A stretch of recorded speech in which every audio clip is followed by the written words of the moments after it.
Hi, I'm Aaron from Superior Singing Method, and in this video I want to talk about extending vocal range. Alright, let's talk about extending vocal range. At the end of this video I want to give you my favorite exercise on extending vocal range and talk a little bit about a concept that they use in professional sports that can also be applied to the voice and with that same exercise.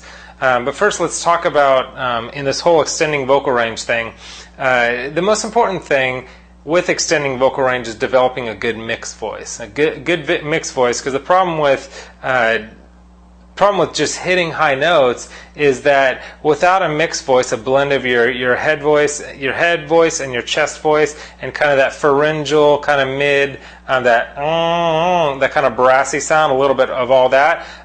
Without that, you're basically just belting. And so let me just talk a little bit about belting versus your mix, because I hear belt a lot. Oh, I just want to belt out that note. I heard him belt out that note. And belting actually is, when you belt, you're actually trying to hit a high note with your chest voice, essentially, like, hey, hey, you're trying to reach for it and hit it with that chest voice.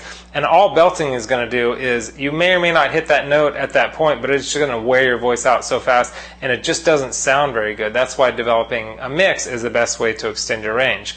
That's a whole nother video, but I do want to give you some exercise that are range extending exercise, but just put a bug in your ear just about mixed voice, and I do other videos on the mix. But so that's kind of belting versus mixed voice. Yeah, because with a belt, you're pushing hard from chest voice, and that's not what mix is all about at all. Mix is, instead of the hey, it's like the hey, it's like nice and resonant, but you see it, I'm still totally, with belting, it's like hey, it's like everything tenses up. But with your mix, you can still get a nice loud sound. Hey, no tension, no like, to hit notes. It's just hey, it's just up there. So anyway, that's kind of the little bit about high notes and belting and mixed voice. The exercise I want to get you, and the concept I want to talk about is, it's called plyometrics. Maybe you've heard this. It's like with runners and football players that run. I guess in almost every sport you're running. So a lot of the running exercises are just quick bursts of sprinting that helps the muscles get where they want to be really quickly, and then they stop and do it really quickly again. It's almost like a twitch going really fast. And the same thing for weightlifters and basketball players that want to jump high. It's these quick bursts of jumps because it builds muscles in a way that well, let me just apply it to singing real quick. When you're singing up in those high notes, when you do the burst, and I'm not talking about belting, that's why I want to talk a little bit about that first, but those little short bursts, those little staccato is, this exercise is going to do some staccato. So staccato is like, it's like a little short burst rather than legato. Legato is like, staccato is like, See, it's like little short bursts instead. So that we're going to apply that concept to the voice, and this actually really helps you extend your range to be able to do these short bursts. So the vowel sound I want you to do it on first is the consonant's an N, and the vowel sound is an E. So it's a ni, and there's a reason I'm doing that. The N gives you something to launch off of, almost like a starting board for a swimmer that's jumping in, or a sprinter gets to push off that. I don't even know what it's called. I'm not a sprinter, but it's that kind of idea. So it's N, and you get something to bounce off of, and that N helps get a little compression in your vocal cords, because the problem with high notes and with a lot of singing is that you don't have good compression. Your vocal cords aren't gripping together very well. So the ni will help you get that compression you need, and then the E is a narrow vowel sound, and the narrow vowel sound will help you to get those notes better without your vocal cords blowing apart. Again, that's not what you want, is them blown apart, so stay together. So let's apply all of this to this exercise of extending vocal range. You do the knee exercise, and the knee you can do it on, you can start in the middle of your range but work up to the higher part of your range. And when I say the higher part of your range, I definitely don't mean strain for the really high notes. Here's what I'm not saying. I'm not saying if you just push your voice on those higher notes, eventually you'll be able to sing them.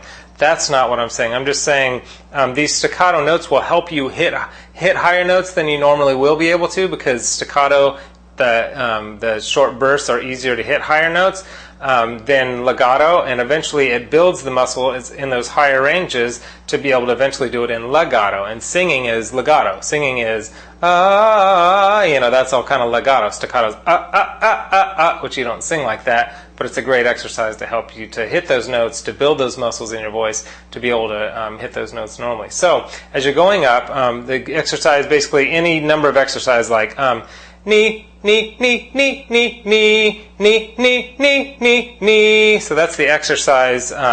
Any scale will really work, but I want you to work it a little higher and a little higher in the range. But start knee, knee, knee, knee, knee, knee, knee, knee, knee, knee, knee, knee. Knee, knee, knee, knee, knee, knee, and build that and work a little higher in your range.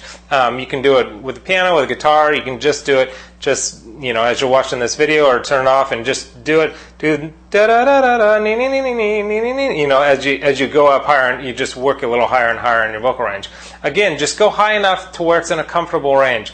Your singing should be like you're speaking. As much as you're relaxed as you're sitting there watching this video, and as much as my voice is relaxed as I'm talking, singing should be that same type of thing. You've heard speech level singing, and it's that I do believe in a lot of that you shouldn't be straining and all the tension and all that neck. You just don't want to do that. So that's the exercise, and so that's it for now. So that's extending vocal range. I want to encourage you, just because I always want to encourage my students, because there's a lot of self-doubt that comes in with being able to sing and a lot of the arts, and I just want to say that continue to work on it, but do work on it.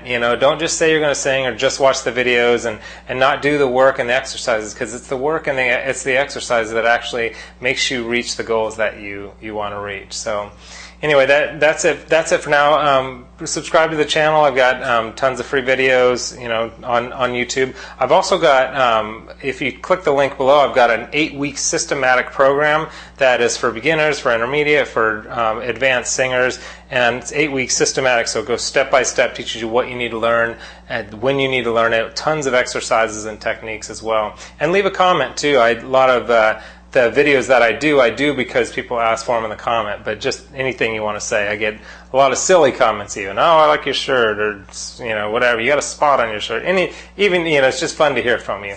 So that's about it. I hope the video was helpful to you.